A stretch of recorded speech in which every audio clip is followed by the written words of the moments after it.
नहमदुहु व नसल्ली अला रसूलिल करीम अम्मा बाद फ़अऊज़ु बिल्लाहि मिनश शैतानिर रजीम बिस्मिल्लाहिर रहमानिर रहीम व बिल वालिदैनि इहसाना सदक़ल्लाहुल अज़ीम व सदक़ रसूलुहुन नबियुल अमीनुल मकीनुल मुबीनुल करीम वनहनु अला ज़ालिका लमिन शाहिदीन व शाकिरीन व ज़ाकिरीन व ज़ाहिदीन वल्हम्दुलिल्लाहि रब्बिल आलमीन। अज़ीज़ान गिरामी वक़ार सय्यदी व सनदी यानी आला हज़रत इमाम अहमद रज़ा खान कुतुबी ज़मान अलैहिर्रहमा आक़ाई करीम सल्लल्लाहु अलैहि वसल्लम की बारगाह में जब खिराज अक़ीदत पेश करते हैं तो सैयदी आला हज़रत ये अर्ज़ करते हैं, या रसूल अल्लाह, वो सुए लालजार फिरते हैं, वो सुए लालजार फिरते हैं, तेरे दिन ऐ बहार फिरते हैं, और जो तेरे दर से यार फिरते हैं वो तो दर बदर नहीं हार फिरते हैं। उस गली का गदा हूँ मैं जिसमें मांगते ताजदार फिरते हैं। हाय गाफिल, वो क्या जगह है जहाँ 5 जाते हैं तो 4 फिरते हैं। अज़ीज़ान गिरामी वक़ार, आइए हम और आप सबसे पहले मदीने के ताजदार जनाबे मुहम्मद रसूलुल्लाह सल्लल्लाहु अलैहि वसल्लम की बारगाह में दुरूद पाक का नजराना पेश करें और पढ़ें सल्लल्लाहु अलैहि वसल्लम।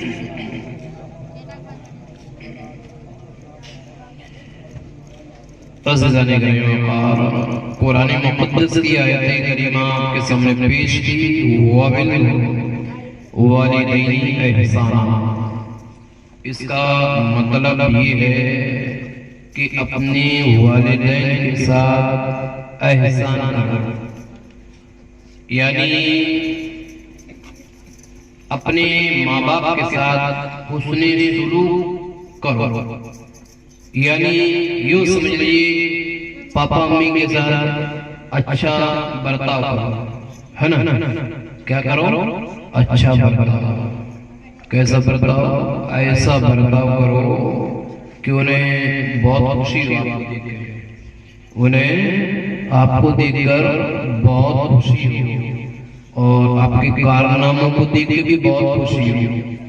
उनके साथ ऐसा बर्ताव करो, उनके साथ ऐसा हुस्न सलूक करो, उनको इतना खुश रखो, इतना खुश रखो कि वो बारगाह इलाही में आपके लिए दुआ करने पर मजबूर हो जाए और ये कहें कि रब ताला, ऐ बारेगा, जो औलाद तूने हमें दी है, मेरे रब हर एक को ऐसी औलाद अता फरमा। लेकिन ये कब होगा? ये तब होगा जब आप खिदमत करोगे। ये नहीं कि भार भगा दोगे, है ना? ये नहीं कि भार भगा दोगे। खिदमत करें, माँ बाप की खिदमत करें, उनके साथ उसने सलूक से पेश आए। अज़ीज़ान गिरामी वक़ार, हदीस पाक के अंदर बेशुमार फजीलतें माँ बाप की तारीफ से मिलती हैं। कुरान मुक़द्दस के अंदर कई मकामात पर, एक जगह नहीं कई मकामात पर वालिदैन का जिक्र मिलता है, माँ बाप का जिक्र मिलता है। तो यही मिलता है कि अपने माँ बाप के साथ हुस्ने सलूक से पेश आओ, अपने माँ बाप का अदब करो, है ना? आप जब कोई स्टील का काम करता है, कोई रिक्शा चलाता है, कोई बड़ी गाड़ी पे जाता है, कोई कुछ मजदूरी करता हुआ या कोई रेत भरता हुआ, हर किस्म के भाई काम है, मजदूर इंसान कुछ ना कुछ तो करेगा ही। या कोई नौकरी करता है, ठीक है, वो भी रख लो, जो नौकरी करता है 50,000 कमाता हो या 1 लाख कमाता हो, जो भी है, लेकिन घर से जब निकल जाता है, आप क्या सोचते हो ना, आप क्या, हर कोई सोचता है, वो ये सोचता भाई, बोले हम यहाँ से निकल गए, घर से निकल गए, तो ये होगा कि अब वो घर की तरफ तवज्जो देना नहीं, घर की तरफ, यानी हम जो ये सोचते हैं कि भाई आगे क्या हो रहा है हमारे साथ, आगे क्या मामला पेश आना है, हम सिर्फ उसके बारे में सोचते हैं, लेकिन पीछे क्या हो रहा है हम इसके बारे में हरगिज़ नहीं सोचते। कोई सोचता तो बताओ कि पीछे मैं यहाँ से जो घर से निकल रहा हूँ, अब इस घर के अंदर क्या हो रहा होगा, जिस घर में मैं रहता हूँ, जिस घर में मेरे माँ बाप रहते हैं ना, उस घर से तो मैं निकल गया भाई, वो माँ बाप तो अंदर देख लिया कि भाई माँ बाप अंदर है और मैं आगे निकल गया, लेकिन आपने कभी भी इतनी तवज्जो नहीं दी, कभी सोचा नहीं होगा, जहां तक मेरा अपना ख्याल है, सोचा ही नहीं होगा कि जिस माँ बाप को आप छोड़ के गए हो ना, आप तो हंसी खुशी से निकल रहे हो, आप तो बगैर टेंशन के निकल रहे हो सफर के लिए, लेकिन जिस समय आपका कदम घर से बाहर होता है सफर के लिए, उसी वक्त से माँ बाप आपके लिए दुआ करने में जरूर लग जाते हैं।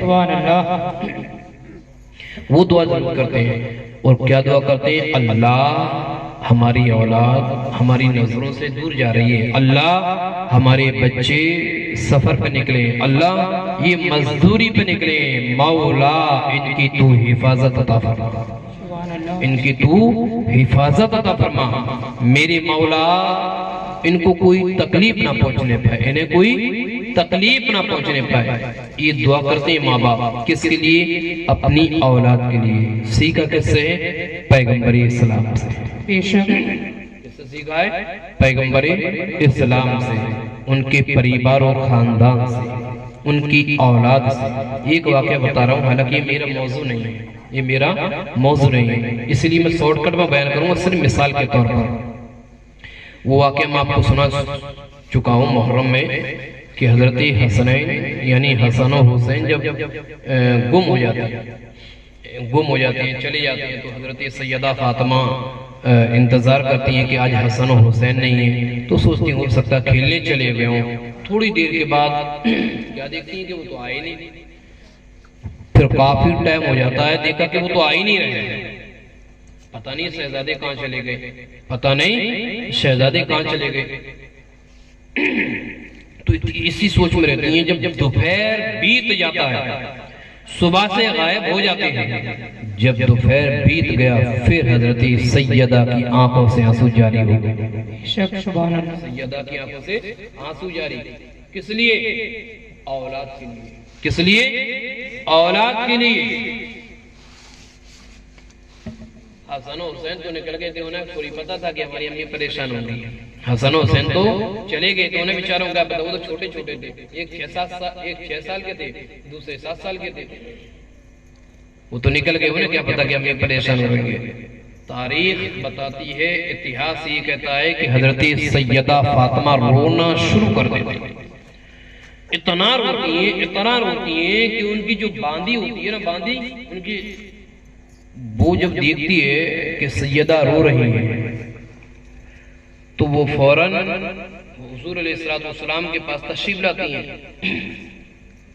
सहाबाई किराम का मजमा था, काफी लोग बैठे हुए थे, अब वो घबरा के आया, हुजूर ने फरमाया क्या हुआ, बोली या रसूलल्लाह सैयदा रो रही है, सैयदा रो रही है। हुजूर आ बेटी क्या हुआ, या रसूलल्लाह अब्बा हुजूर आज हसन और हुसैन गुम हो गए, आज हसन और हुसैन गुम हो रहे हैं। बोले गुम हो, कहाँ चले गए, बोले या रसूलल्लाह पता नहीं है, सुबह से अभी तक कोई खबर नहीं है, मैंने इलाकों में भी दिखवा लिया है, कहीं पता ही नहीं है हसन हुसैन का, और रोती जा रही है, बिलखती जा रही है। अंदाजा करो हजरत सैयदा क्यों रो रही थी, एक औलाद के लिए, इसलिए कि औलाद की अहमियत क्या होती है ये माँ और बाप से बेहतर कोई नहीं जानता। बल्कि तारीख के अंदर ये रिवायत मिलती है कि अगर नबी को देखना है, नबी को देखना है तो ईमान की नजर पैदा कर, नबी को देखना है तो ईमान की नजर पैदा कर।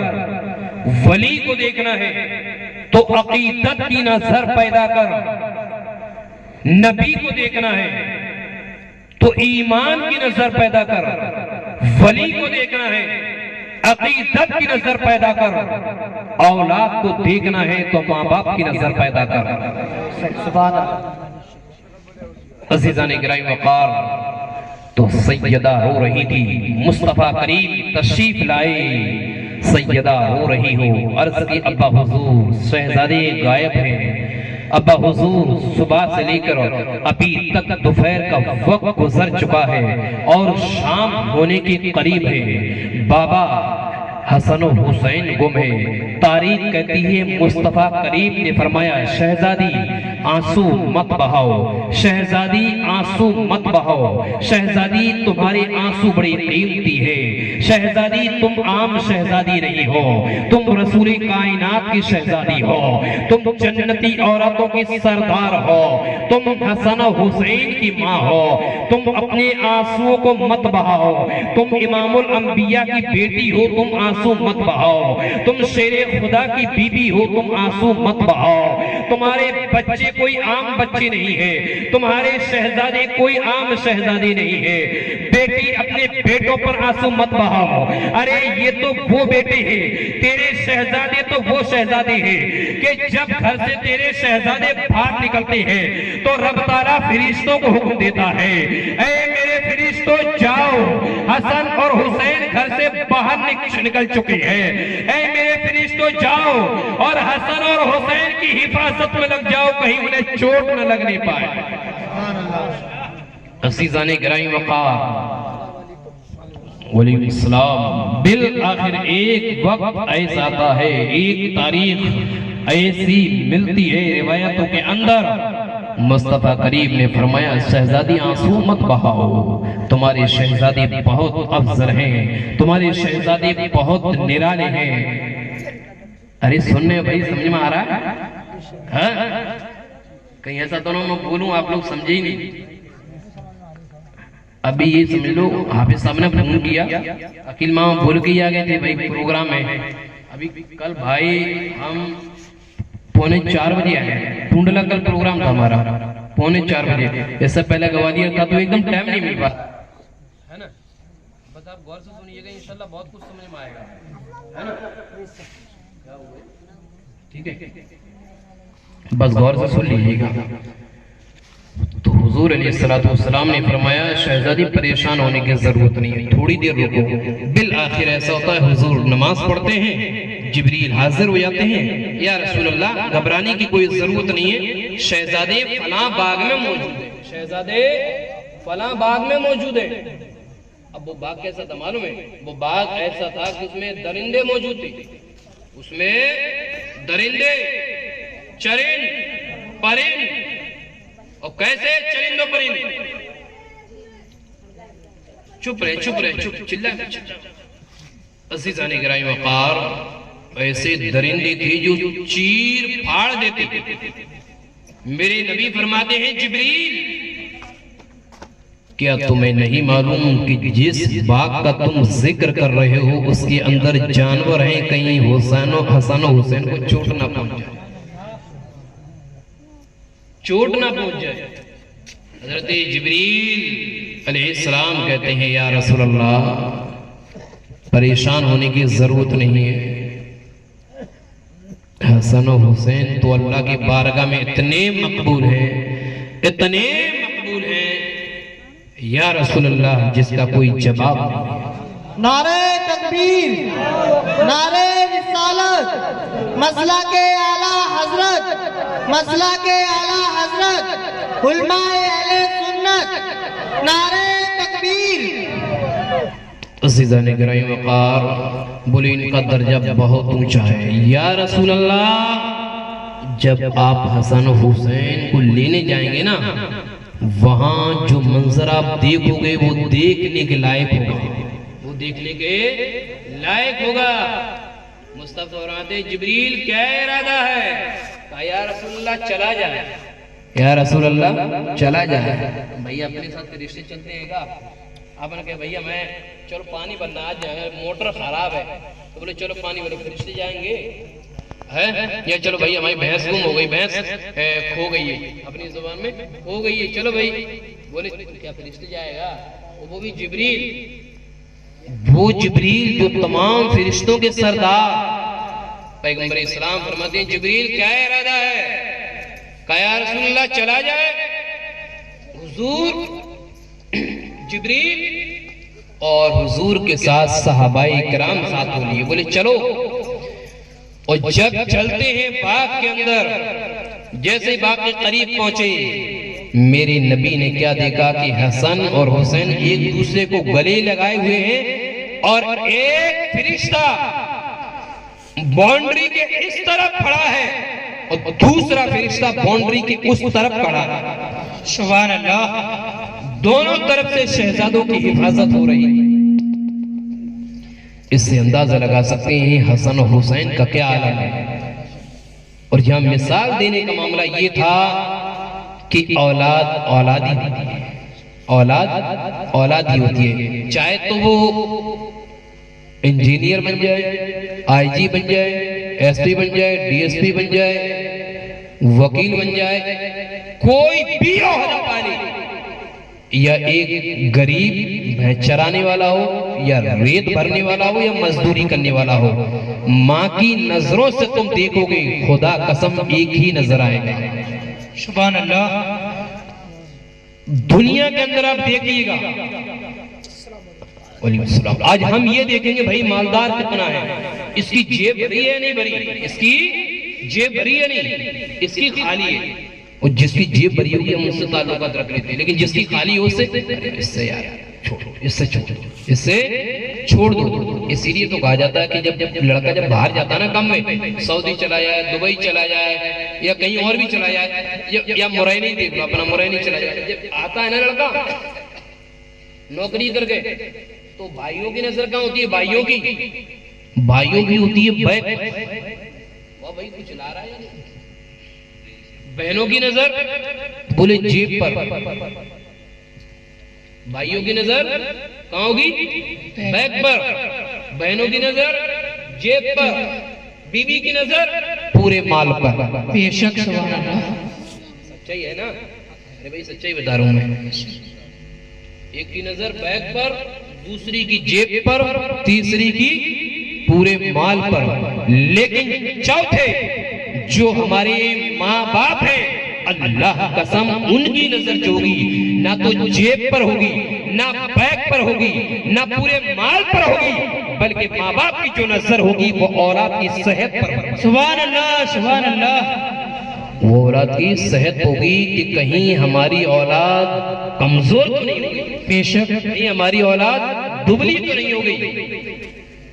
बल्कि आपने तजुर्बा किया हुआ बारहा, कुछ माँ बाप अगर जैसे लड़का बाहर चला जाता, अगर थोड़ा मोटा भी हो जाता, यानी यह पतला था, उधर से आया थोड़ा सा मोटा हो गया, थोड़ा सा मोटा हो गया, तंदुरुस्त हो गया, लेकिन माँ बाप फिर भी क्या बोलते हैं? अरे बच्चा बेचारा खाया नहीं खाना, कितना कमजोर हो गया है, कितना कमजोर हो गया है। क्यों? कि इसीलिए कहने वाले ने कहा है कि अगर औलाद को देखना है तो माँ की नजर पैदा कर। सुभान अल्लाह। माँ की नजर ही सच्चाई, इसमें कोई धोखा नहीं, इसमें कोई धोखा नहीं। अल्लाह ने इस रिश्ते को इतना मजबूत कर दिया है, इतना मजबूत कर दिया है कि दुनिया के अंदर कोई औलाद और माँ की मिसाल पेश नहीं कर सकता। सुभान अल्लाह। अज़ीज़ान गिरामी वक़ार, हदीस पाक के अंदर आता है कि 3 लोग वो हैं कि जिनकी दुआ, ये बंद बोल लोगी देखो जन्नत लायक होते तो 3 लोग वो हैं कि जिनकी दुआ कभी रद्द नहीं। 3 लोग वो हैं, ऐसे बयान करेंगे सुनते रहिएगा ना, नसीहत। 3 लोग वो हैं कि जिनकी दुआ कभी रद्द नहीं होती। उनमें से एक मजलूम की दुआ, एक मजलूम की दुआ, दूसरे मुसाफिर की दुआ, और तीसरी माँ बाप की दुआ। सुभान अल्लाह। बेशक तीसरी माँ बाप की दुआ। औलाद जैसे हमसे दुआ करवाए हम दुआ कर देंगे, इस आप दुआ करवाए, हमसे करवाए हम कर देंगे, इनसे करवाए ये कर देंगे, हाफिज साहब से करवाए वो कर देंगे, नमाजी साहब लोगों से करवाए वो कर देंगे। लेकिन इन तमाम की दुआओं से बेहतर पावरफुल औलाद के हक में माँ बाप की दुआ होती है। सुभान अल्लाह, सुभान अल्लाह। माँ बाप की दुआ बहुत जल्द अल्लाह के बारगाह में कबूल होती है। अज़ीज़ान इकराम वक़ार, बुखारी और मुस्लिम के अंदर एक रिवायत मिलती है और वो रिवायत ये है, हज़रत अबू हुरैरा रज़ियल्लाहु ताला अन्हु से रिवायत है। वो ये कहते हैं कि एक शख्स हमारे और आपके आका जनाबे मोहम्मद रसूलुल्लाह सल्लल्लाहु अलैहि वसल्लम के पास आया। किसके पास आया? हुजूर अलैहिस्सलाम के पास आया और उसने ये कहा, या रसूलल्लाह, मेरी मोहब्बत और खिदमत का सबसे ज्यादा हकदार कौन है? मेरी मोहब्बत और खिदमत का सबसे ज्यादा हकदार कौन है? सबसे ज्यादा कौन मुस्तहिक है कि मैं सबसे ज्यादा जिससे मोहब्बत करूं, सबसे ज्यादा जिससे मोहब्बत करूं और सबसे ज्यादा जिसकी खिदमत करूं? मेरे नबी इरशाद फरमाते हैं, उम्मू का, ए शख्स तू अपनी माँ की खिदमत कर। सुभान अल्लाह, सुभान अल्लाह, बेशक। फिर उसने अर्ज किया, या रसूल अल्लाह। फिर मेरे नबी इरशाद फरमाते हैं, उम्मू का, अपने माँ की। फिर तीसरी बार कहा, या रसूल अल्लाह। फिर मेरे नबी ने इरशाद फरमाया, उम्मू का, तू अपनी माँ की खिदमत कर। फिर उसने चौथी बार कहा, या रसूल अल्लाह। फिर मेरे नबी ने इरशाद फरमाया, वह अबू का, और अपने बाप की खिदमत। सुभान अल्लाह। माँ की खिदमत कर। अच्छा, माँ और बाप में से किसका रुतबा ज्यादा बुलंद है, कोई बता सकता है? माँ का है? माँ का। आप लोगों में से भाई बोलते हैं कुछ, एक आध इधर उधर, या सहमत है? अरे भाई ये बहुत चीज, मेरी बात सुन ले, ये पॉइंट की बात है, मैं आपको हदीस से बता रहा हूँ ना, हदीस से चीज बता रहा हूँ, ये चीज जानकारी होनी चाहिए। कम से कम ये है कि सुबह कोई प्रोग्राम में पूछ ले, भाई अभी आप कहोगे हाफिज साहब की तकरीर अच्छी हुई, आलिम साहब की तकरीर अच्छी हुई, भाई क्या बोला तो बता दो सबको, भाई रात में प्रोग्राम हुआ, फला चीज बोली, फला चीज बोली। तो एक तो आपको ज्ञान हो गया, गौर से सुनेंगे, दूसरे सामने वाले आदमी को। ऐसा ना हो कि एक साहब एक जगह जलसा हुआ, और जलसा हुआ तो भाई सुबह बड़ी तेज से पूरे मोहल्ले में चिल्ला रहा था, खूब चिल्ला रहा था। लोग पूछे, भाई काहे घूम रहा है, क्यों चिल्ला रहे हो? अरे भाई मौलाना की तकरीर बहुत अच्छी हुई, मौलाना की तकरीर बहुत अच्छी हुई।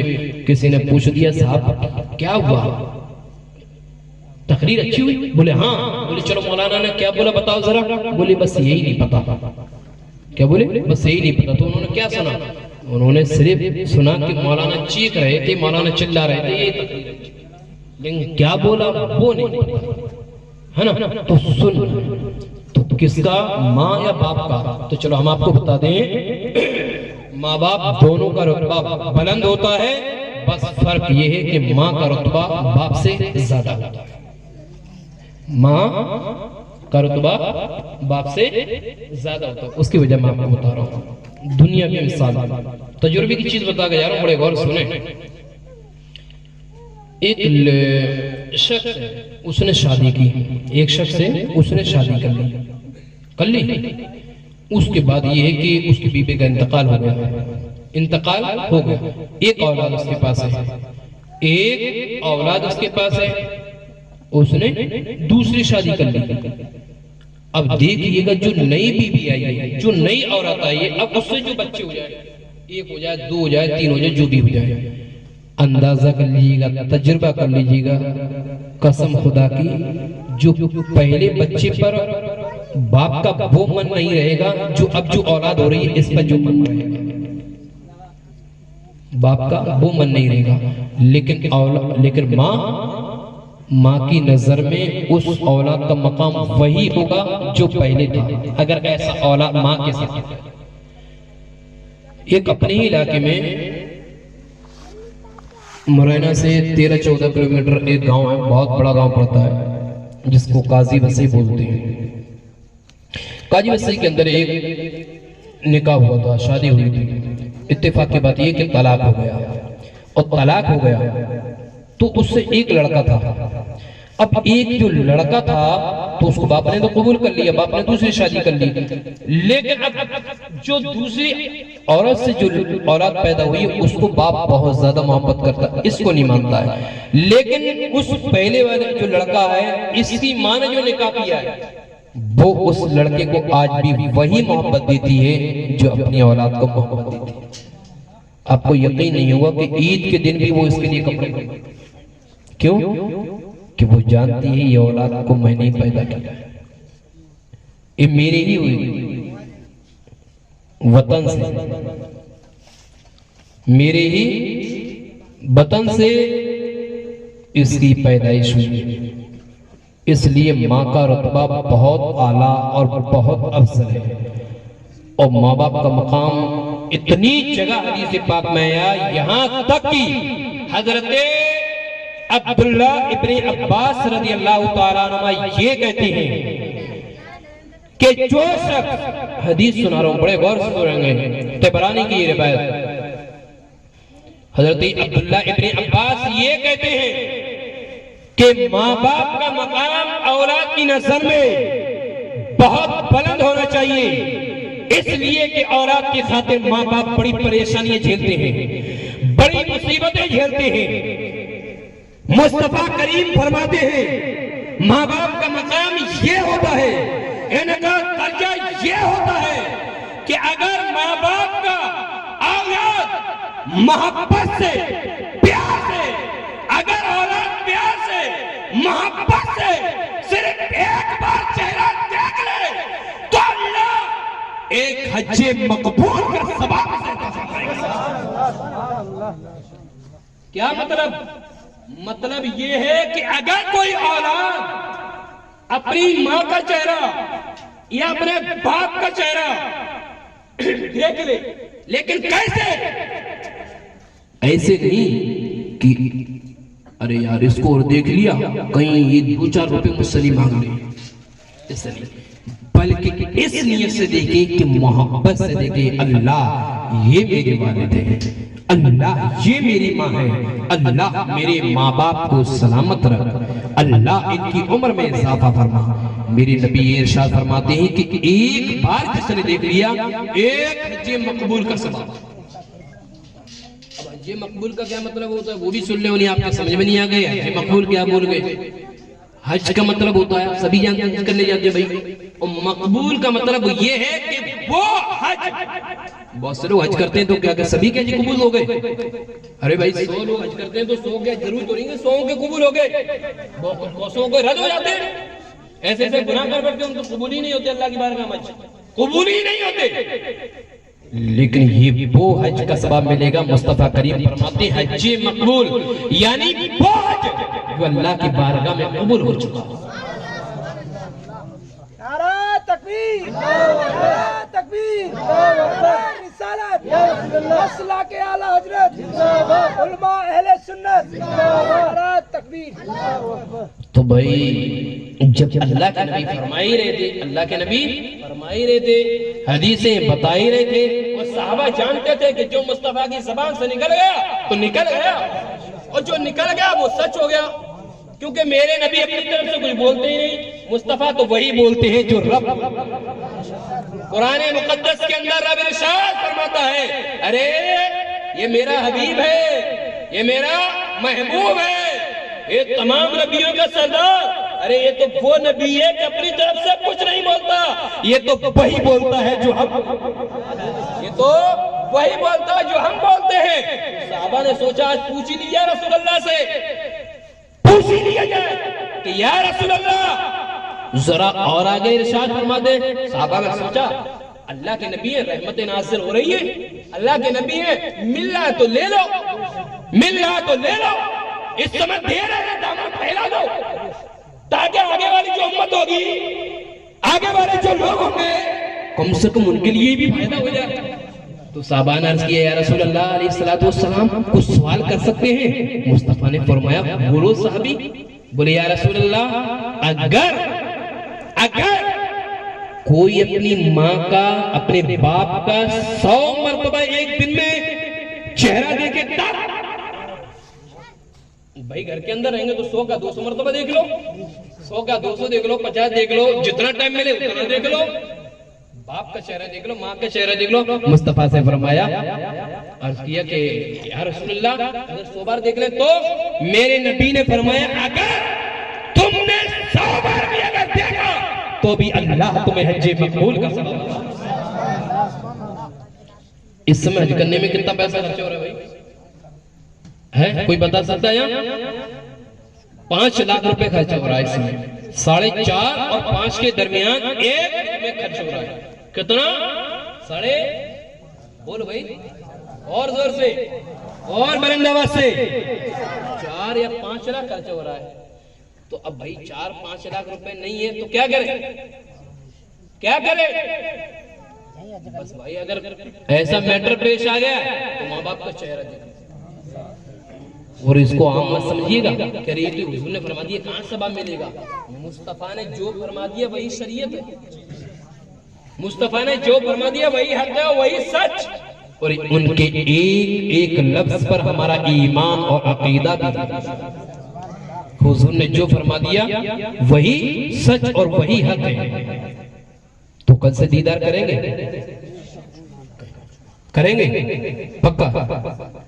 एकदम ज़ियारत कीजिएगा, मोहब्बत से ज़ियारत कीजिएगा। अब जब ज़ियारत करो तो एक हदीस और सुना दूं। हाँ बोले बोले बेफिक्र होकर, अगर कोई सवाल भी करना चाहे वो भी इजाजत है। हाँ ये वाजिब सवाल है। अब भाई जिसके माँ बाप ही ना हो तो अब वो क्या? एक सहाबी ने हुजूर अलैहिस्सलाम से अर्ज़ किया, या रसूलल्लाह अलैहिस्सलाम मेरे तो माँ बाप ही नहीं है, मेरे तो माँ बाप ही नहीं है, मैं क्या करूं? मेरे तो माँ बाप ही नहीं है, मैं क्या करूं? बोले अगर तुम्हारे माँ बाप नहीं है तो अगर माँ की कब्र है तो कदमों तले खड़े हो जाना, बाप की कब्र है तो सीने के पास खड़े हो। माँ की कब्र है तो पैरों के पास खड़े हो जाना, और अगर बाप की कब्र है तो सीने और सर के पास खड़े। तुम्हें वही सवाब दे दिया, तुम्हें वही सवाब दे दिया जाएगा। क्यों भाई, क्यों सवाब दिया जाएगा? अच्छा आप नमाज तो बहुत लोग पढ़ रहे हैं अल्हम्दुलिल्लाह। मैं तो अल्लाह की बारगाह में पहले दुआ कर लूं, उसके बाद फिर अपना बयान यहीं से शुरू होगा। अल्लाह की बारगाह में दुआ है मालिक मौला हाफिज साहब की उम्र में बेपनाह बरकतें अता फरमाए, और अल्लाह इनकी उम्र में इतनी बरकतें अता फरमाए और इनका साया हमेशा हमेशा हमारे ऊपर और आपके ऊपर हमेशा कायम और दायम रखे रखा। मैं हमेशा तकरीर में कहता हूँ, अब आपको एक बात बताऊं, मैं आज हकीकत मैं अपने अल्लाह को हाजिर, अल्लाह को और उसके रसूल को हाजिर नासिर मान के एक बात आपको बोल रहा हूँ। इसका मतलब समझे, यानी मैं अल्लाह को हाजिर कि परवरदिगार तेरे सामने तेरे रसूल को गवाह बनाकर मैं एक बात ये कह रहा हूँ। आप ये सोचे हाफिज साहब आसानी से आ गए, आपको मालूम नहीं है कि मैंने यहाँ किसको भेजा। मैंने अपने एक साथी को भेजा, मिसबाही को, वो सिर्फ एक रात रुका। दूसरे साथी को भेजा, वो भी मिसबाही थे, अल जामिया अशरफिया मुबारकपुर से पढ़े हुए, जो हिंदुस्तान के अंदर सबसे बड़ी अरबिक यूनिवर्सिटी है। 22,000 बच्चों ने दरखास्त दी है और अभी दरखास्त चली रही है। अभी ये परसों की खबर, 22,000 लोग दरखास्त दे चुके दाखिला के लिए, एडमिशन के लिए, लेकिन सिर्फ 250 बच्चों का दाखिला होगा, उसके अंदर इससे ज्यादा का नहीं। इतनी बड़ी यूनिवर्सिटी, अल्लाह का फजल है कि उस यूनिवर्सिटी में मैं 9 साल मैंने तालीम हासिल की है। सरकार हाफिज मिल्लत अली रहमत और रिजवान ने उस इदारे की बुनियाद डाली। हाफिज मिल्लत फरमाते हैं, जिन्होंने उस इदारे की डाली, वलियों ने बुनियाद डाली। सरकार हाफिज मिल्लत ने, हुजूर मुफ्ती आज़म हिंद जो आला हजरत के बेटे हैं, हुजूर अशरफी मियां ने और दीगर बुजुर्गान दीन ने उस इदारे की बुनियाद डाली। सरकार हाफिज मिल्लत फरमाते हैं कि हमारे जहां जो बच्चा 2 साल हो गया, 2 साल, सिर्फ 2 साल अगर जिस बच्चे ने हमारे यहाँ तालीम हासिल कर ली, वो दुनिया में कहीं भी रहे नाकाम भी नहीं रहेगा, हर जगह कामयाब रहेगा। वो अरबिक यूनिवर्सिटी से यहाँ मैंने अपने साथी भेजे, लेकिन वो चले गए, एक रात रुके, सिर्फ चले गए। क्यों भाई? बोले हम नहीं रुक पाएंगे। क्या मैटर हुआ मुझे उन्होंने नहीं बताया। फिर मैंने एक हाफिज साहब को भेजा, फिर वो चले गए। अब जो आखिर में जो मिसबाई चले गए ना, इतना दिल टूट गया, इतना दिल टूट गया, बहुत ज्यादा टूट गया। फिर हमने क्या किया, मैं ये नहीं कहता हूँ आप लोगों ने दुआ नहीं की होगी, हो सकता है आपने भी दुआ की हो। मैं रोजाना नमाज में दुआ करता था, वो सोचता था, बस यही सोचता था, मेरी परवरदिगार, मेरी मौला, किसी ऐसे शख्स को भेज अल्लाह, किसी ऐसे शख्स को भेज कि मेरी परवरदिगार उसके जरिए से इस इस्लाम पर में दीन मतीन का काम हो।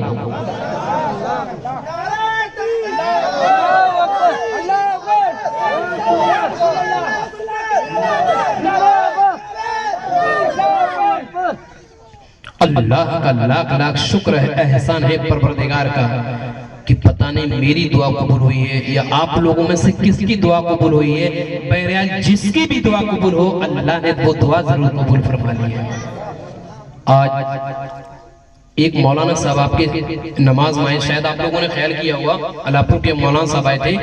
वो देख के हैरत में पड़ गए कि पहले आता था तो 2-3 लोगों को देखा करता था, सिर्फ 2-3 लोगों को, लेकिन आज आया तो 2-3 सब देख रहा हूं। ये क्या है? किसकी करामत है? क्या हुआ है इस्लामपुरा के अंदर? कौन आया है इस्लामपुरा के अंदर कि जिसकी वजह से लोग गुमराहियत के रास्ते को छोड़कर अल्लाह के रास्ते को कबूल करने के लिए तैयार, शैतान के तरीकों को छोड़कर पैगाम मुस्तफा का जो पैगाम था उसको फॉलो करते हुए, उसको अपनाते हुए अपने सर को अल्लाह के घर के लिए झुकाने के लिए तैयार। मैंने कहा मौलाना, ये किसी की करामत नहीं है, बल्कि हकीकत ये है कि अगर इस्लामपुरा के अंदर आज जो दीन मदीन का जो काम हो रहा है, कुरान का पैगाम कर रसूल पाक की हदीस का पैगाम लोगों के कानों तक जो टकरा रहा है, शरीयत मुताहरा के लिए आज जो बच्चे घरों से बाहर हैं, जवान जो अपने घरों से अल्लाह के घर के लिए तैयार है, तो ये अल्लाह का करम है, मुस्तफा का मौजज़ा है, जो अल्लाह ने हमें हाफिज साहब की सूरत अता किया है। मैं अपने रब से यही दुआ करता हूं, मेरे परवरदिगार एक शख्स ऐसा भेज दे जो यहां दीन मतीन का काम कर सके। आपको मालूम नहीं होगा कि यहाँ इसी प्रोग्राम में मैं देख रहा हूं उन चेहरों को, हमारे गांव छोड़ दीजिए, आपके अपने लोग, इन्हीं में से ऐसे भी लोग बैठे हुए हैं जो इस इस्लामपुरा को शैतानपुरा कहने पर मजबूर। उन्हें सोच लो किसने कहा है, वो मेरे सामने ही कहा है, नाम नहीं लूंगा।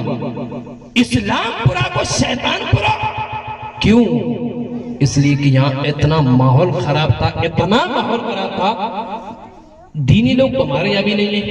जो हाल है ऐन का वही हाल है ऐन का, फर्क ये ऐन में नुक्ता नहीं है, ऐन में नुक्ता है। आलिम तो भाभी नहीं कोई ना भाई, हम भी कहाँ अभी तो फारिग हुए, लेकिन दीन से दोनों दूर थे। लेकिन इतना था कि वहां ज्यादा दर था, यहाँ कम था। वहां जुआ नहीं होता है घरों में, यहाँ बच्चे भी नहीं खेलते, यहाँ ये कि वो उधर स्कूल की तरफ भी खेलते थे, इधर रास्ते में भी खेलते थे, जहां चाहते वहां खेल लेते, कोई रुकावट ही नहीं। आप मुझे ये बताइए, सबसे बड़ी बात, बहुत से बच्चे माँ बाप बच्चों को मारते हैं, अरे भाई पढ़ो, भाई पढ़ो, क्यों? अरे पढ़ो, क्यों पढ़ो, क्यों पढ़े, क्यों बात माने आपकी? आप जुआ खेलो हमें पढ़ा रहे हो, आप शराब पियो हमें पढ़ा रहे हो। कोई औलाद माँ बाप की बात मानेगी? हरगिज़ नहीं मानेगी। क्यों? भाई जब तुम ही ऐसे हो तो तुम्हारी औलाद क्या करेगी? जब आप नमाजी होगे तभी तुम्हारी औलाद नमाजी होगी। जब आपके दिल में रब का खौफ होगा, जब ही आपकी औलाद में अल्लाह का खौफ उसके दिल में होगा। अगर आपकी औलाद इंजीनियर है, आप इंजीनियर हो तो आपकी औलाद भी इंजीनियर होगी। आप मास्टर हो, आप पढ़े लिखे हो तो आपकी औलाद भी। वजह क्या है कि औलाद घर के एतबार से चलती है कि घर में कैसा माहौल है, जैसा घर में माहौल होता है वैसे औलाद पर असर पड़ता है। अब अल्लाह का फजल क्या हुआ, अल्लाह का फजल हुआ कि पूरे इस्लामपुरा के अंदर कहीं जुआ नहीं खेल रहा है, बल्कि जो खेलते थे आज वो परेशान बेचारे। आज अल्लाह का करम देखो भाई, करम रब का कि जो बता जुआ खेलते थे आज वो नमाज पढ़ रहे हैं। जो लोग शराब पीते थे वो लोग आज अपने सर पर अल्लाह की घर के लिए झुका दिए। जो लोग शराब पीते पाबंदी से ना, जो बेहोश पड़े हो जाते भाई, रास्ते में गिर जाते थे। आज आपको मालूम नहीं है कि जब वो गाड़ियों पर जाते हैं तो भाई मुसल्ला साथ ले लेते हैं। वो मुसल्ला कहे भाई अरे नमाज कज़ा नहीं होनी चाहिए। अल्लाह तो किसने बताया? हाफिज साहब ने बताया। फिर एक बार आपको बोल रहा हूँ, मैं इस्लामपुरा से, मेरे पास बहुत लोग जाते हैं, अल्लाह के फजल करम से एक नहीं जाता, बहुत लोग जाते हैं। हफ्ते में कम से कम 6, 7, 5 तो चले ही जाते हैं और आते भी बेचारे अपने अपने प्रोग्राम बताते हैं। अल्लाह हम लिखते हैं अल्लाह शिफा दे देता है, हम लिखते हैं अल्लाह शिफा दे देता है, तो कुछ लोग मिलने भी आते हैं। तो मैं आपको ये बोल रहा हूँ, हकीकत समझ लीजिए, किसी भी तरीके से मैं उन्हें भी समझाता हूँ और आपको फिर प्रोग्राम के जरिए बता रहा हूँ। ये एक कोई आम हाफिज मत समझिएगा, आम इंसान मत समझिएगा, ये अल्लाह की जानिब से आप लोगों के लिए एक तोहफा है। और जो रब का तोहफा हो जाता है उसे नकारा नहीं जाता बल्कि उसे कबूल किया जाता है, उसकी तौहीन नहीं की जाती, उसको कबूल किया जाता है। एक बात फिर, मैं ये मत समझिए कि मैं लड़ाई झगड़ा करवाने आ रहा हूं या ऐसी भाषा का इस्तेमाल कर रहा हूं कि तो लड़ाई झगड़ा करवाने आए। अगर कभी भी हाफिज साहब के ऊपर कोई उंगली उठ रही है तो याद रखना, हाफिज साहब के ऊपर उंगली उठने से पहले आप लोगों की चेहरे वहां नजर आए, आप लोगों के सीने वहां नजर आए, हाफिज साहब नजर नहीं है, हाफिज साहब नजर नहीं है। अगर आपको अपने आप से, आने वाली औलाद से अगर मोहब्बत हो तो कसम खुदा की हाफिज साहब के ऊपर इस इस्लामपुरा में कोई उंगली उठाने वाला नहीं होगा। इस्लामपुरा में रह रहे हैं, लेकिन आप जितनी मोहब्बत कर रहे हो ना, इतनी मोहब्बत यहाँ, इतनी मोहब्बत इनसे हमारे गांव के लोग भी करते हैं। देखिए इस्लामपुरा आप लोग बहुत खुश, मुझे मालूम है सब लोग खुश हो, बहुत खुश हैं आप सबसे। इस्लामपुरा के अलावा हमारा गांव खुश है, गांव खुश होने वाला है। जिरेना में भी हमें कल सफर पर, कल जिरेना में हमारा सफर था, गुर्रा।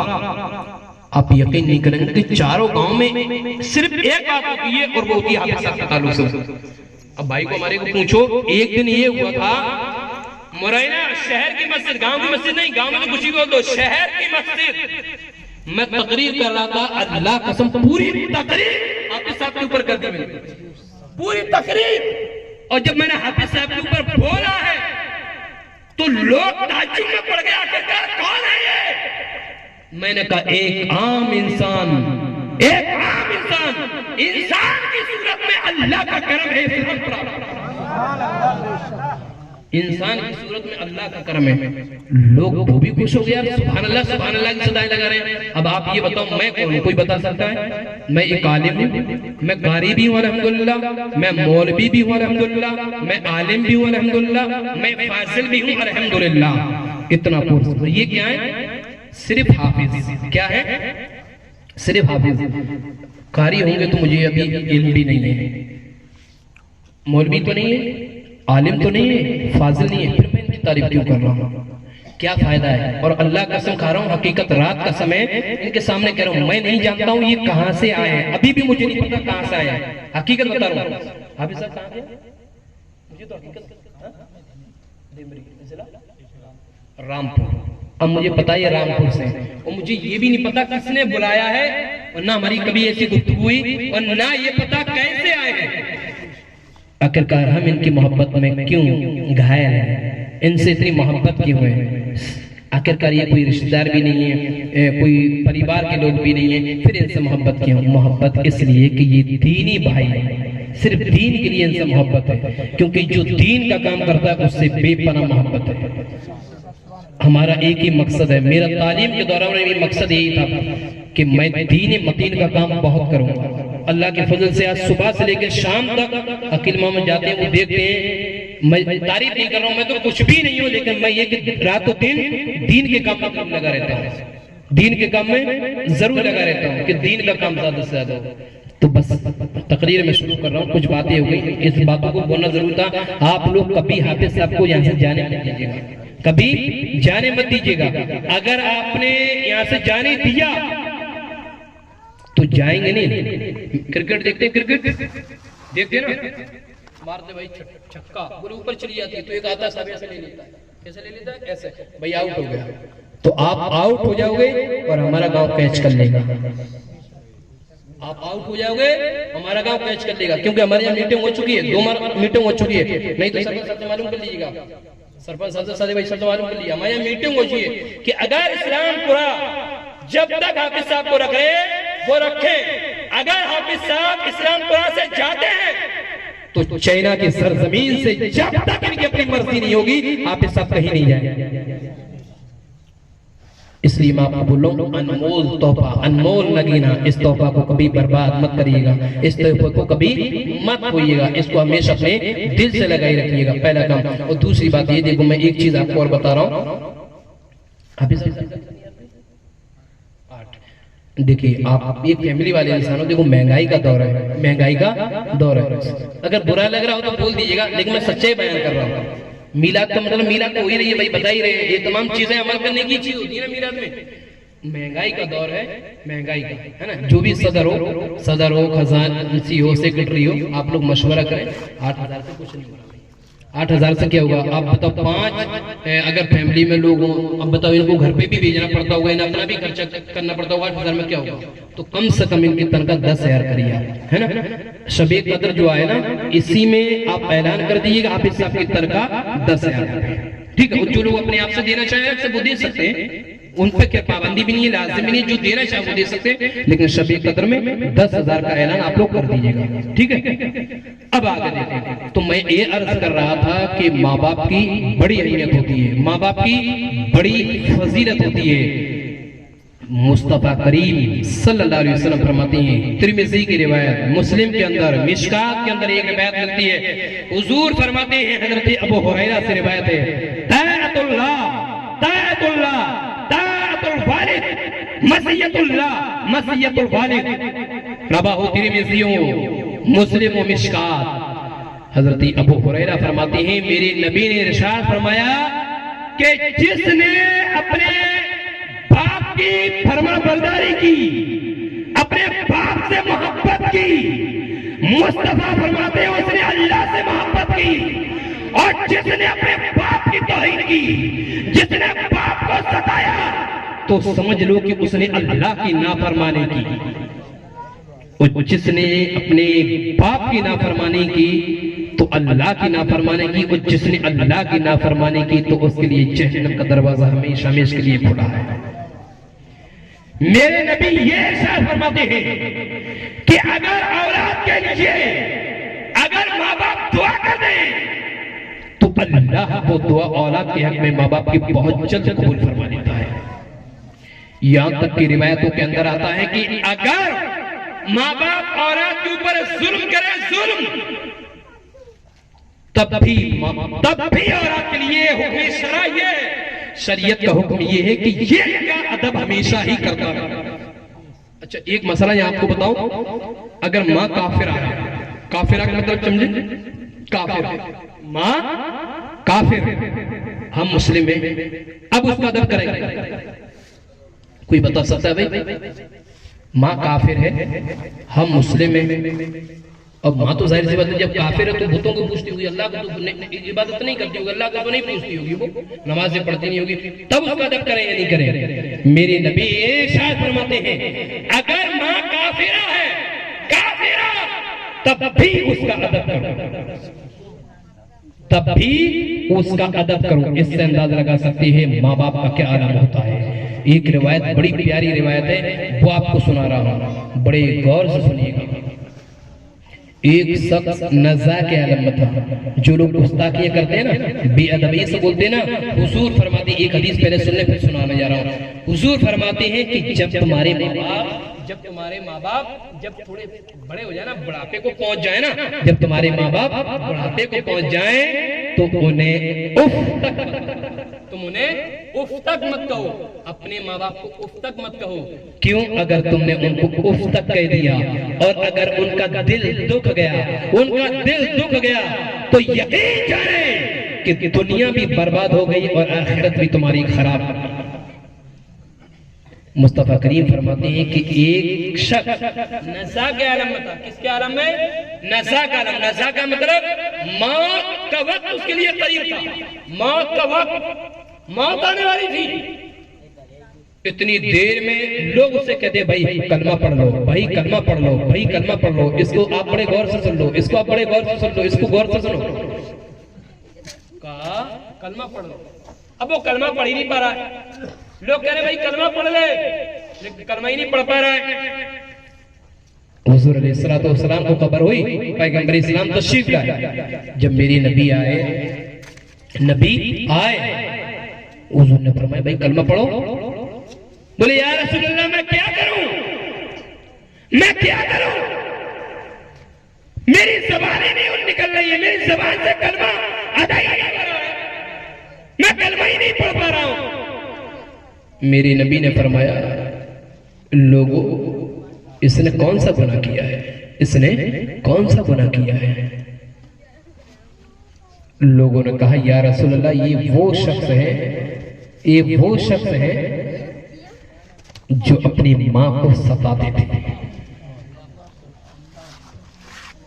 फुक़हा फरमाते हैं, वो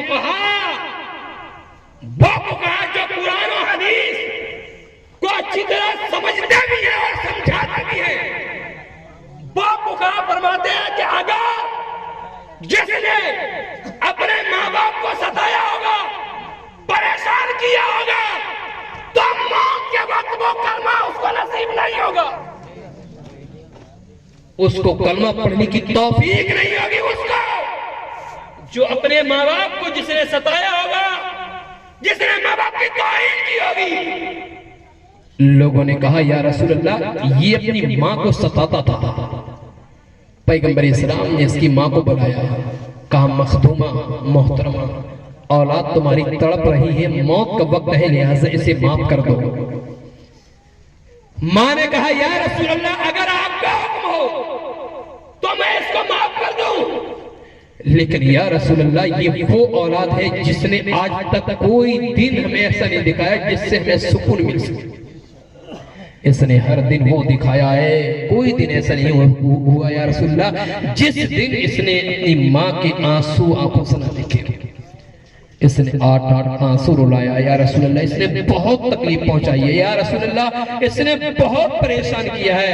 ए अल्लाह के नबी, ये बीवी की मोहब्बत में तेरा घायल था, अपनी बीवी की मोहब्बत में तेरा डूब चुका था कि एक रुपया के लिए इसने मुझे परेशान किया था, एक लुकमा के लिए मुझे परेशान किया था, मुझे खाने के लिए इसने एक लुकमा तक नहीं दिया था, मेरी तौहीन इसने की है या रसूल अल्लाह, हाथ इसने मेरे ऊपर उठाया, इसने चप्पल मेरे ऊपर उठाई।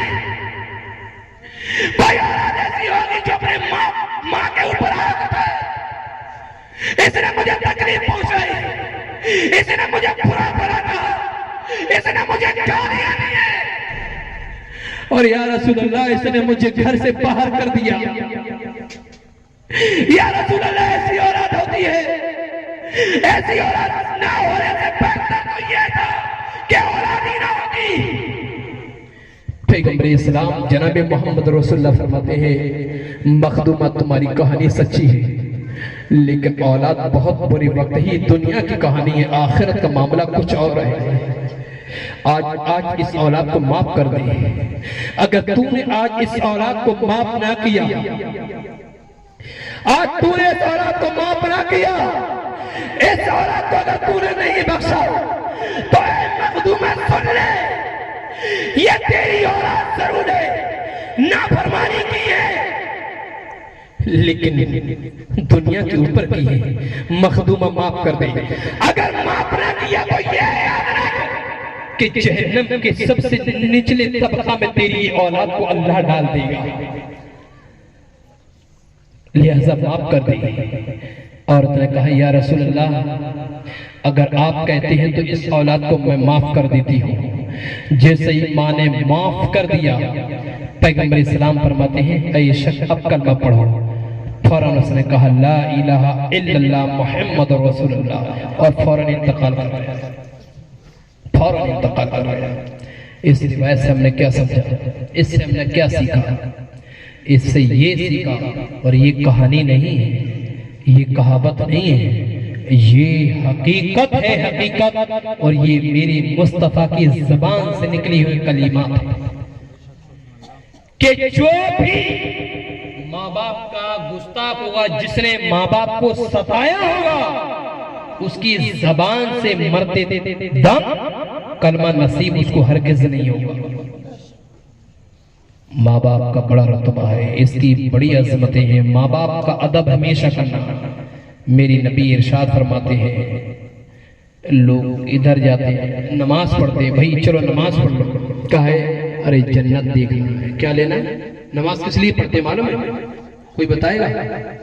बोलो बोलो बोलो, आप भी बोले, ये जो बोल रहा है वो आप ही बोले, जोर से बोले, और जोर से बोले, सब लोग बोले जन्नत मिल जाए।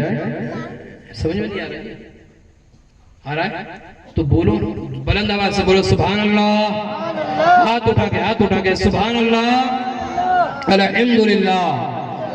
हर एक इंसान नमाज इसलिए पढ़ता है कि हमसे अल्लाह और उसका रसूल खुश हो जाए और हमें जन्नत नसीब हो जाए। हर एक जब नमाज पढ़ता है, लेकिन मेरे नबी ये इरशाद फरमाते हैं, अगर चाहे नमाजी हो, गाजी हो, मुजाहिद हो, हाजी हो, ये तमाम चीजें उसके अंदर मौजूद हो, लेकिन अगर माँ बाप उससे राजी नहीं है, माँ बाप उससे खुश नहीं है, तो जन्नत में हरगिज जा नहीं सकते।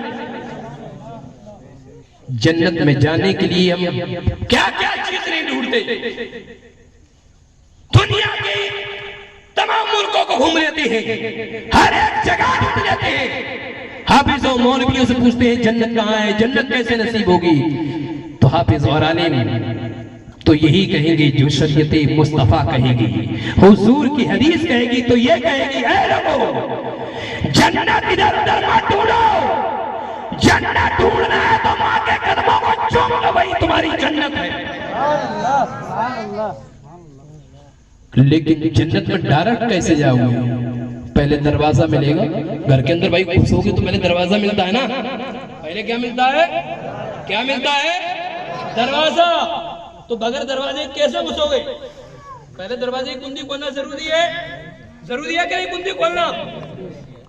तो कुंडी कौन है? मेरे नबी इरशाद फरमाते हैं, अगर जन्नत में जाना है तो पहले कुंडी को राजी कर लो। कुंडी को कैसे? कुंडी खुल जा, कुंडी खुल जा, ये कहेंगे नहीं, बल्कि इससे मुराद ये है कि जन्नत में जाना है तो पहले अपने बाप को राजी कर। जब दरवाजा खुल जाएगा, आपको राजी कर लिए, दरवाजा खुल जाएगा, और माँ को राजी कर लिए तो जन्नत में अंदर दाखिल हो जाएगा।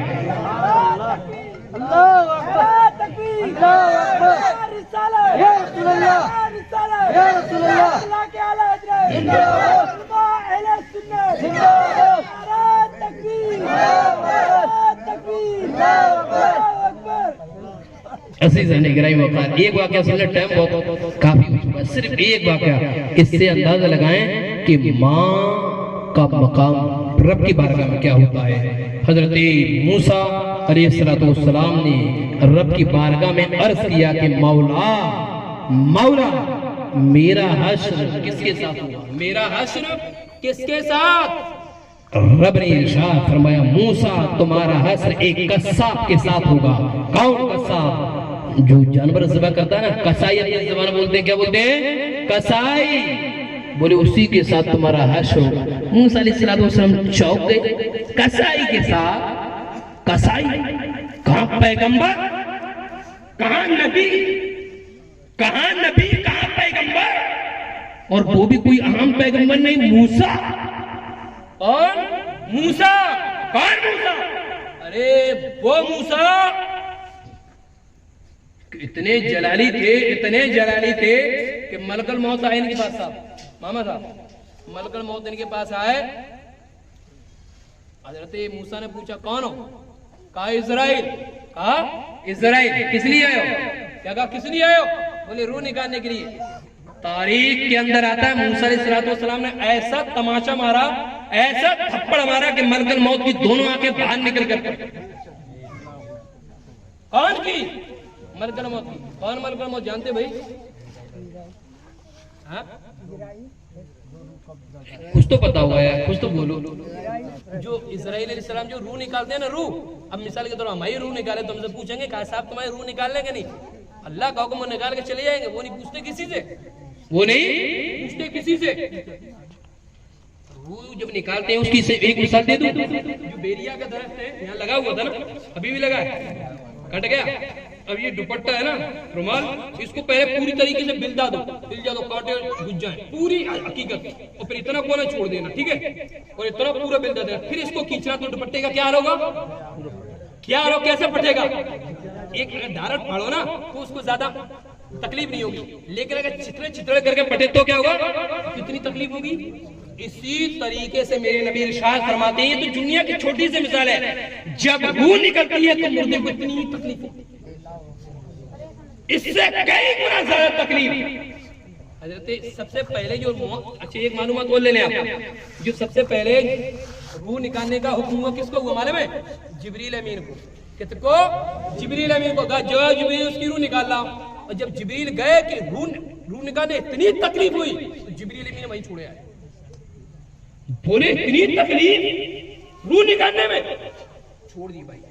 अल्लाह की बारगाह में परवरदिगार ये काम मुझसे नहीं, अल्लाह मुझे माफ कर, ये काम मैं नहीं। अल्लाह ने फरमाया अच्छा इसराफील तुम जाओ।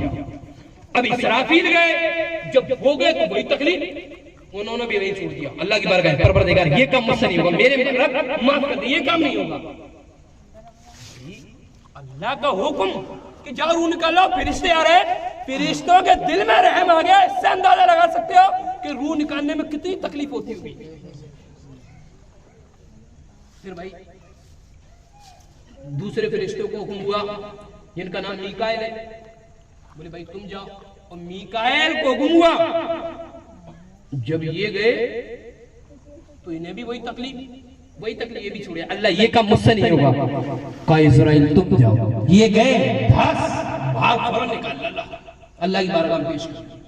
अल्लाह ने फरमाया तुम इस काम के लिए सही, तुम इस काम के लिए तुम सही हो। बोले तुम्हें रहम नहीं आया? अब जब रहम नहीं आया वही तो भाई ये मिसाल के तौर पर बहुत सी होती है ना, एक कई औरतें ऐसी, कई लोग ऐसे होते हैं सिर्फ एक ही औलाद होती है, सिर्फ एक ही औलाद होती है। अब बताओ वो औलाद छोटी सी, अगर उसका इंतकाल हो तो माँ बाप को कितनी तकलीफ होगी, तो फरिश्तों को कितना रहम आएगा। समझ रहे ना?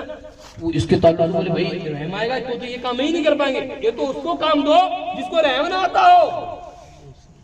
तो इजराइल गए, फौरन रूह निकलना है।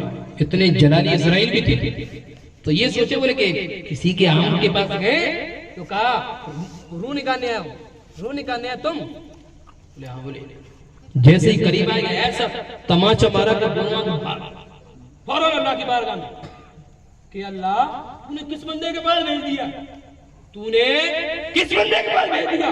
मेरी आंखें निकल गई। बहरहाल अल्लाह ने की कुदरत कामिला से आंखें तो सही हो गई। फिर रब ने फरमाया तुम ये बताओ इजाजत लिए थे, अंदर जाने से पहले इजाजत लिए कि नहीं? बोले अल्लाह इजाजत ले लिया। बोले जब मूसा की बारगाह में जाया करो तो इजाजत ले लेना। मेरे पैगंबर की बारगाह में जब पहुंचो तो इजाजत ले लेना, आम बारगाह नहीं है। अब इजराइल आए 70,000 फरिश्तों को लेकर, कितने को? 70,000 घर के बाहर खड़े रहे।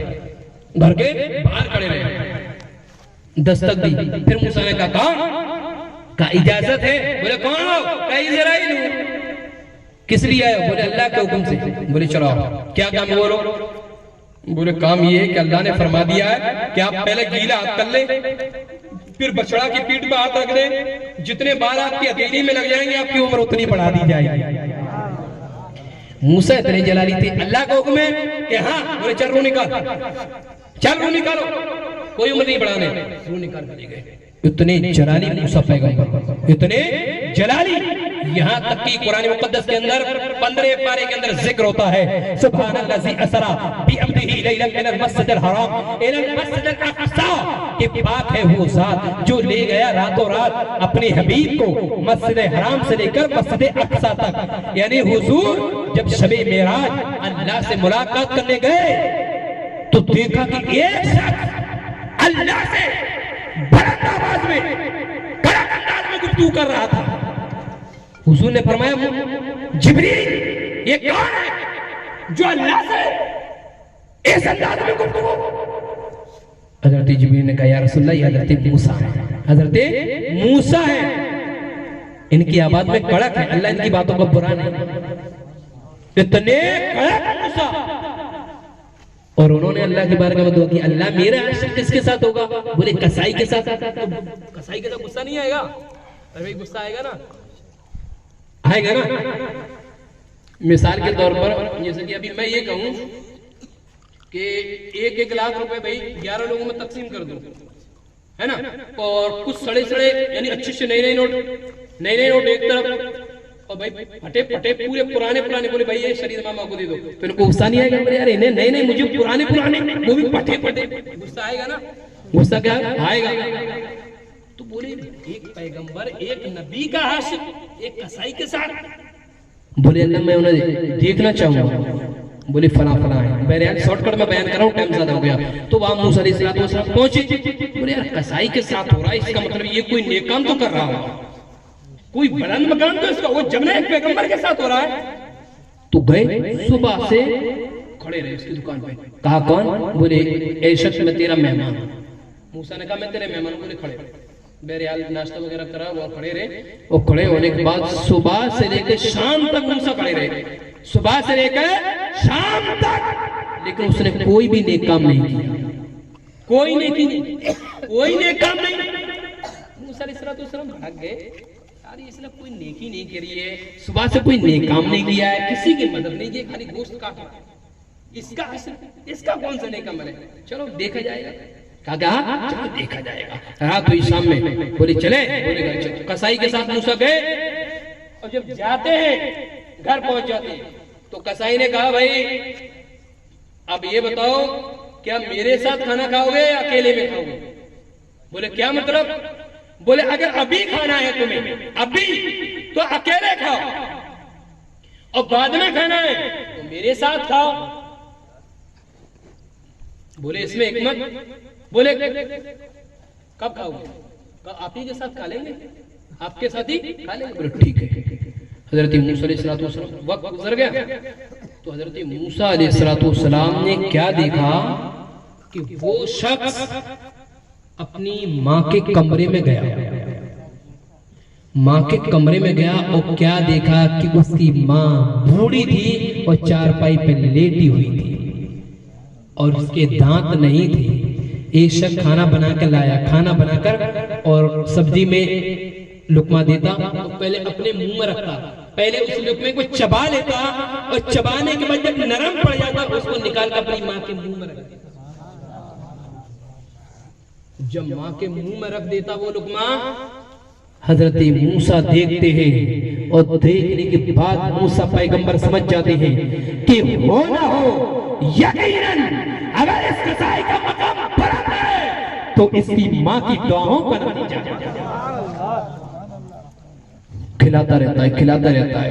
मूसा अलैहिस्सलाम देखते हैं, सो जाते हैं। हो सकता है कोई और नेकी भी हो सकता है। फिर यार इसके साथ चलो समझ में आ रहा है कि अगर लुकमा खिला रहा है तो इसको सवाब मिल जाएगा, इसका दर्जा बुलंद हो जाएगा। लेकिन ये कैसा दर्जा जो पैगंबर के साथ हासिल, ये क्या वजह है? हजरत मूसा अलैहिस्सलाम सो गए, रात में उठे। जब रात में उठते हैं तो तहज्जुद की नमाज के लिए हजरत पैगंबर मूसा खड़े होते हैं, और जब मूसा जागते हैं तो मूसा आवाज सुनते हैं। खिड़की से आवाज आ रही थी, मूसा खिड़की के करीब, और जब करीब जाते हैं मूसा एक औरत को देखते हैं, एक औरत को देखते हैं कि उसका सर अल्लाह की बारगाह के लिए झुका था, अल्लाह की बारगाह के लिए झुका था। रब की बारगाह में हाथों को उठा दी, रब की बारगाह में दामन फैला दी, और रो रही है, बुढ़िया गिड़गिड़ा रही है, और अल्लाह की बारगाह में दुआ करती है कि मेरे अल्लाह, ऐ मेरे मौला, तेरी इबादत जितनी मैंने की है, अगर मौला मुझे कोई सिला देना चाहता है, इन इबादतों का मुझे कोई सिला देना चाहता है, तो मेरे मौला, मेरे मौला, मेरे अल्लाह मुझे ये सिला दे दे कि मेरे बेटे का हश्र मूसा पैगंबर के साथ हो। अल्लाह, अगर तू मुझे मेरी इबादत का कुछ सिला देना चाहता है तो मुझे सिला मेरे अल्लाह ये दे दे कि मेरी औलाद का हश्र अगर किसी के साथ हो तो वो मूसा पैगंबर के साथ हो। जब मूसा अलैहिस्सलाम समझे कि यकीनन इस कसाई को कोई नेकम नहीं है, कोई नेकम नहीं किया है, अगर इसकी नेकी काम आ रही है तो कोई और नहीं बल्कि वो मां की दुआ आ रही है। तो इस वाकया से हमने क्या समझा, अगर कामयाबी चाहते हो, तरक्की चाहते हो, और ये चाहते हो कि रोजगार में तरक्की हो, तो माँ बाप की दुआएं लेना शुरू करो। हदीस सुनो, मुस्लिम के अंदर, बुखारी के अंदर, तिबरानी के अंदर और हुकूके वालिदैन के अंदर एक रिवायत, और वो रिवायत किया है, मेरे नबी इरशाद फरमाते हैं कि जो अपनी उम्र में इजाफा करना चाहे, जो अपनी उम्र में बढ़ावा चाहे, क्या उसकी उम्र लंबी हो, उसके रिस्क में बरकतें हो, तो अपनी मां से दुआ करवाए, उसकी उम्र भी बढ़ जाएगी और बाद में खूब बरकत भी होगी। अगर रिस्क में बरकत ना हो, कारोबार में बरकत ना हो, तो कहीं तावीज गंडे करवाने की जरूरत नहीं है। अल्लाह कसम मां के कदमों में गिर जाना, तलवा चूम लेना, दुआ कर लेना, तेरे रिस्क में भी बरकत होगी, तेरी उम्र में भी बरकत होगी। और एक बात और आखिरी जुमला पर तकरीर खत्म।